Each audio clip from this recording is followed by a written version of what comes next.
Hi all, welcome to my YouTube channel. My name is Cher RZ, S-H-A-R, capital R, capital Z, at Cher RZ007. Anyway, today I'm going to teach you how to make beet soup. These are beautiful beets. As a matter of fact, I bought one bunch and I went back to the store and bought another bunch.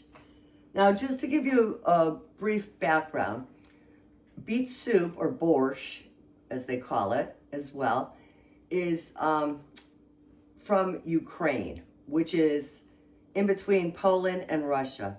So the dish kind of went over to Poland, went over to Russia, but originally it was Ukraine.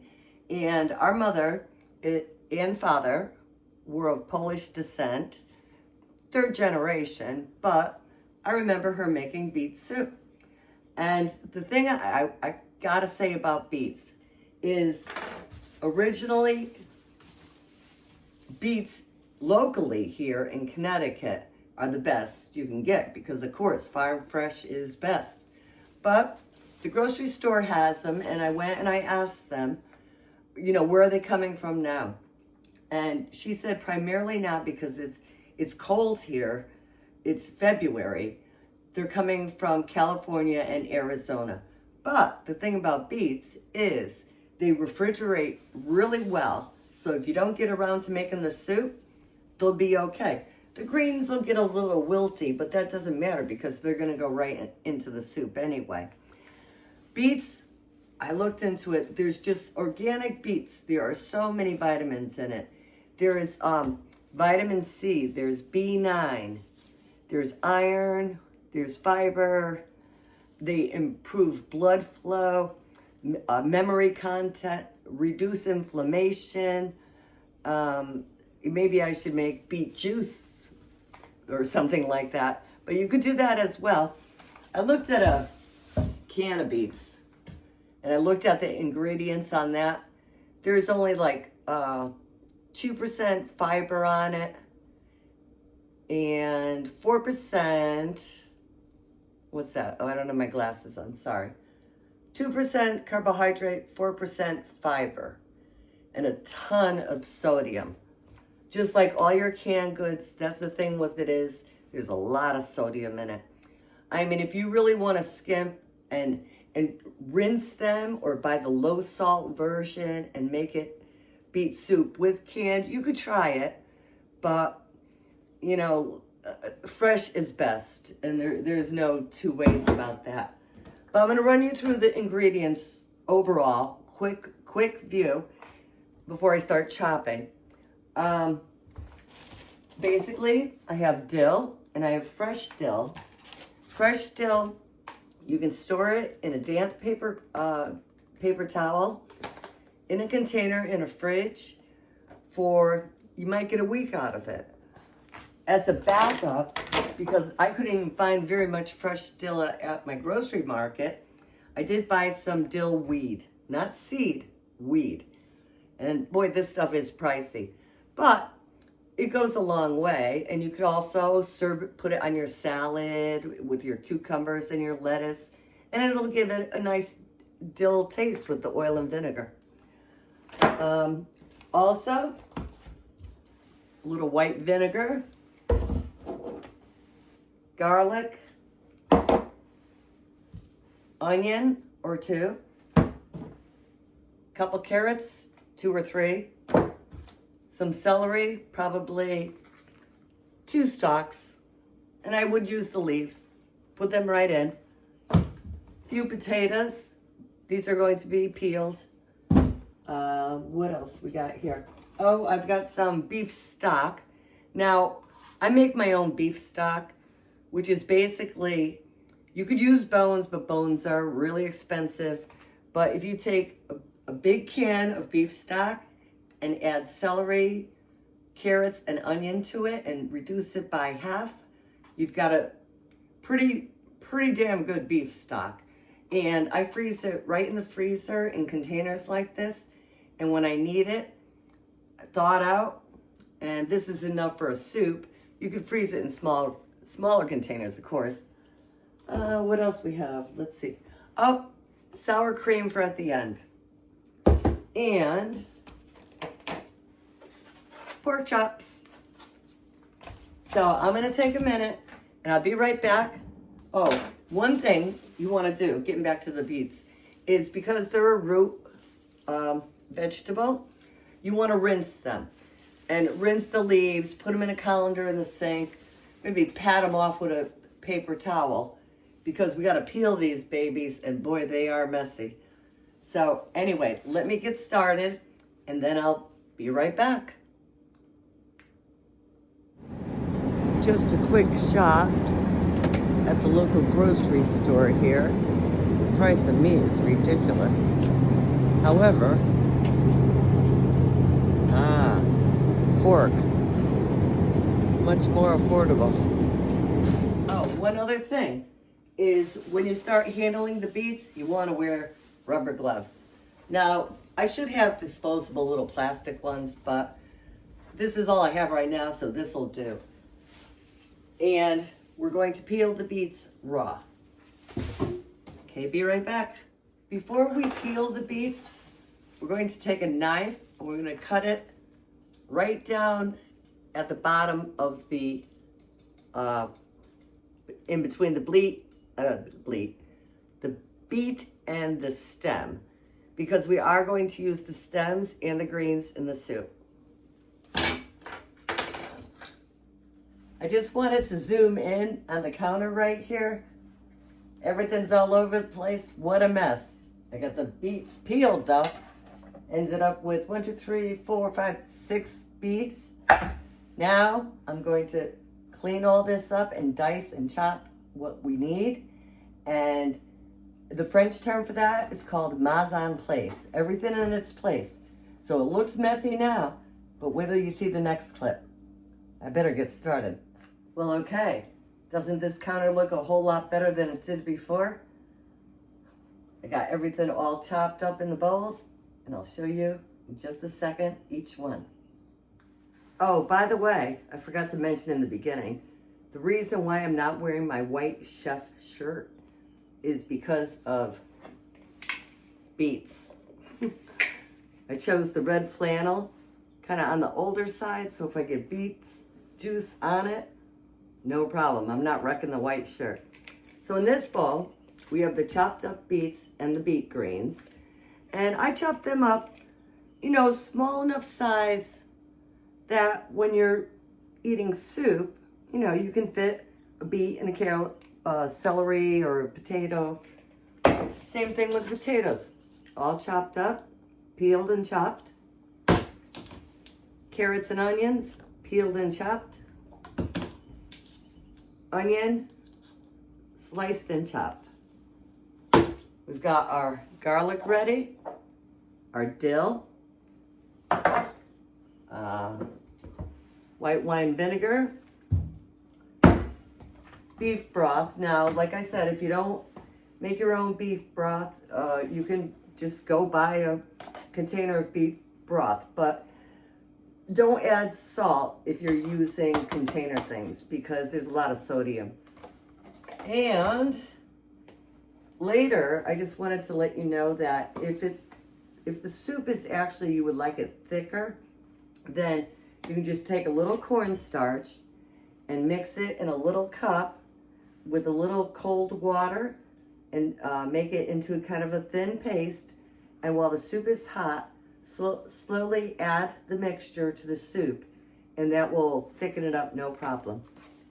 So the next step we're going to do is I'm going to move everything over to the stove, and I'm going to saute the pork chops and start building a foundation on which to make the soup. It's really not that hard. It sounds harder than it is. The main thing is those beets are cleaned up. Okay. While I'm waiting for the oil to heat up, I'm not going to get it too hot because I don't really care about searing the pork chops. I just want to get them slightly cooked, just a little bit. I'm going to put some pepper on the pork chops, cracked pepper. And let's see what our temperature is. This is a thermometer. You can check the oil temp with it. And you can also check the inside of the meat if you were to eat it right away without adding further cooking or boiling.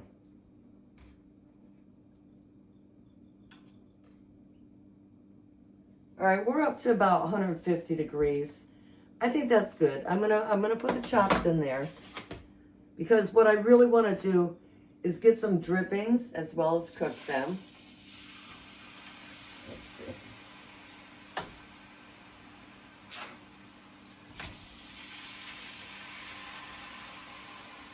You can hear them start to sizzle. So we're gonna wait a couple minutes, and then I'm going to remove the chops back to a clean plate, and we'll go on from there. Okay, I'm gonna check the internal temp of the pork chops.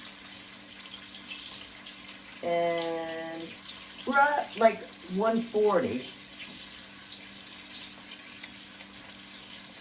125 on one, but that's good enough because, you know, you want to cook pork well, and this is going to be boiling for 45 minutes after. So we got it up to a certain point that I think I'm going to take the chops out of the pan. There's the chops in the pan. So you can see, you know, I didn't sear them, but I did cook them. I'm just going to transfer the chops to a plate. Now, we're going to add just a little bit of beef stock to deglaze the bottom of the pan.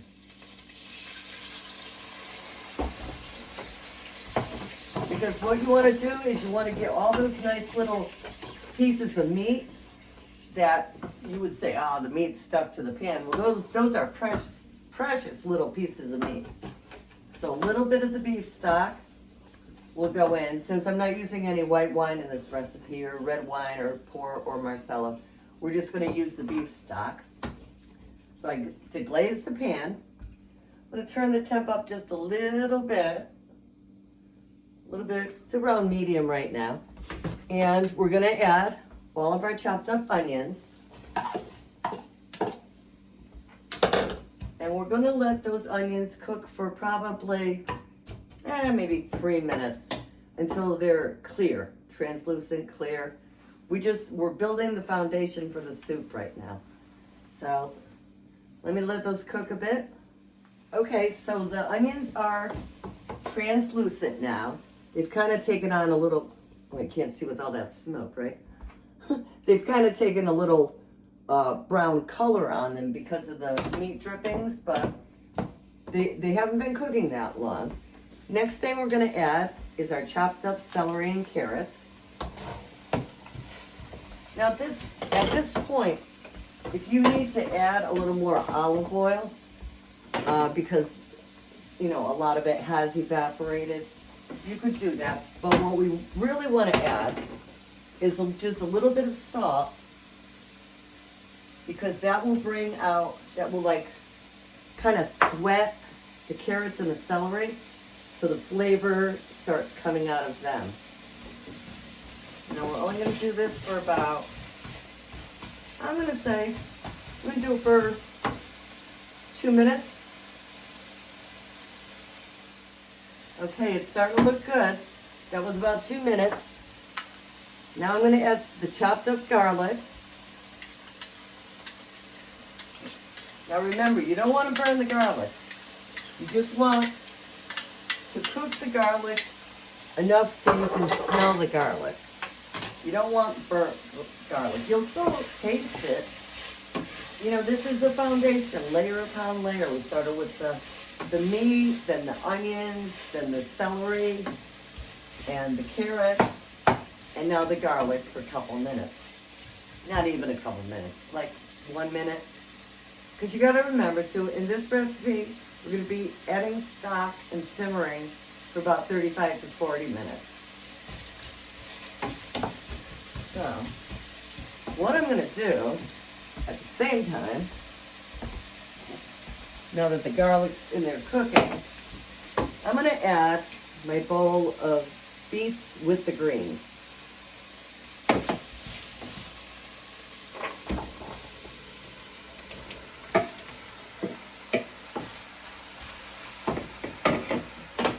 I'm gonna add a little more olive oil.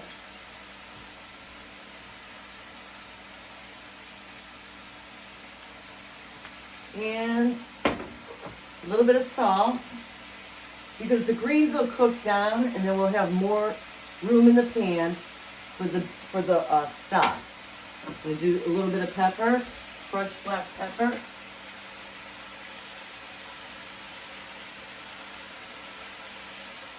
Crushed is best. Like fresh is best, crushed is best.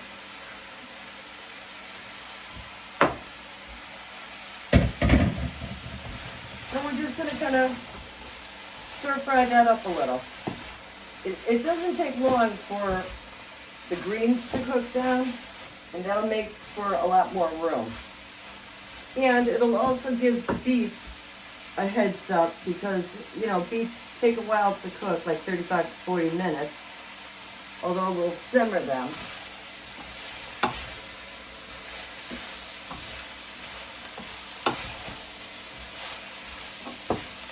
Oh yeah, that's cooking down nice. Look at that. That's good. I'm going to pause this for a minute, just give it another minute or two on the stove.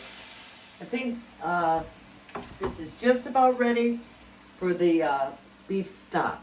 I don't know if you can see that. It looks awesome, though. It really does. And you have to remember, while you're sauteing, and you have a minute here, a minute there, clean as you go. As I was using dishes that the vegetables were in, went over to the sink.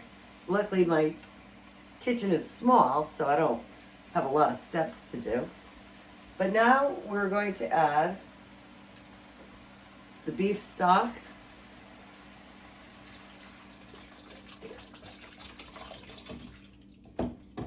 Now you want, I had some extra beef stock in the fridge, so I'm going to use that up.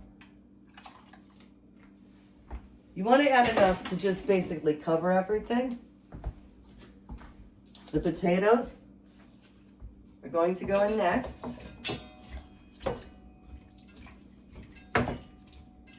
Now those potatoes and vegetables will give off a little more liquid, so you're better off to add beef stock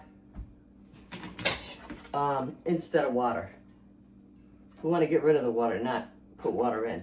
I'm going to take the pork chops, I'm going to put them right in, and try to bury them to the bottom a little. Get off that fork.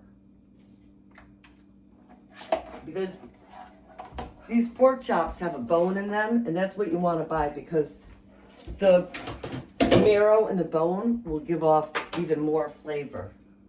So I'm going to try to bury these pork chops to the bottom. Easier said than done. There we go.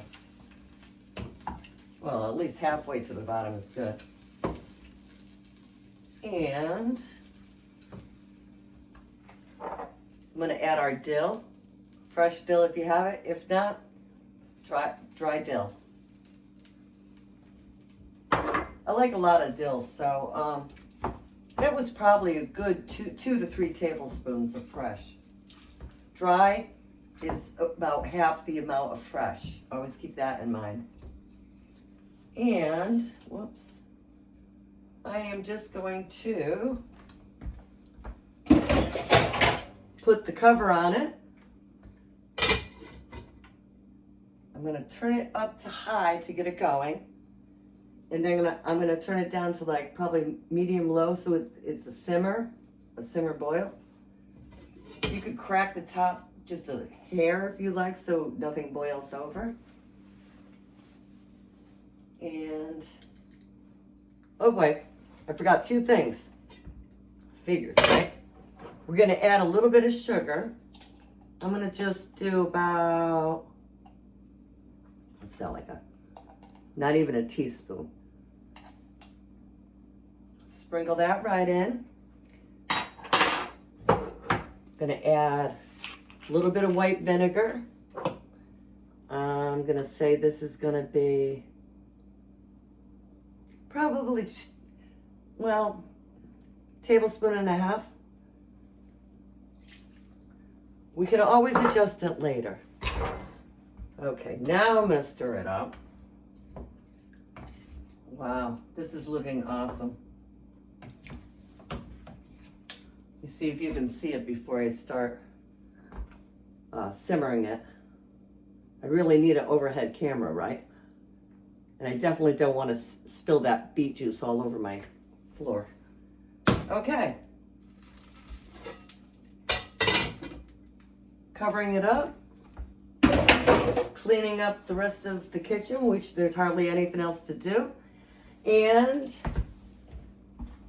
when you're ready to serve, you could put a dollop, like a tablespoon. You pour the, soup in a soup dish and all that. And put a dollop of sour cream on top, cold. You don't want to put the sour cream in the soup. Like I said, if you want it thicker, a little tiny cornstarch and water. And, put it in while it's still warm and it will thicken the sauce. And lastly,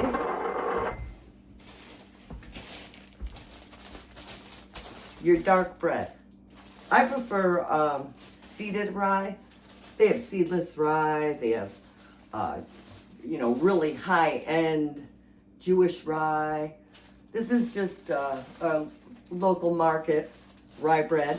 But what you could do, if you'd like, also, is I have cream cheese in the refrigerator. And you could spread cream cheese on a slice of the rye bread. And there you go. You got dinner. I've got dinner. We've got dinner. Thanks for watching. If you like my station, please give me a thumbs up. Subscribe to my channel. And ring the bell. Have a good day. See you next time. Thank you.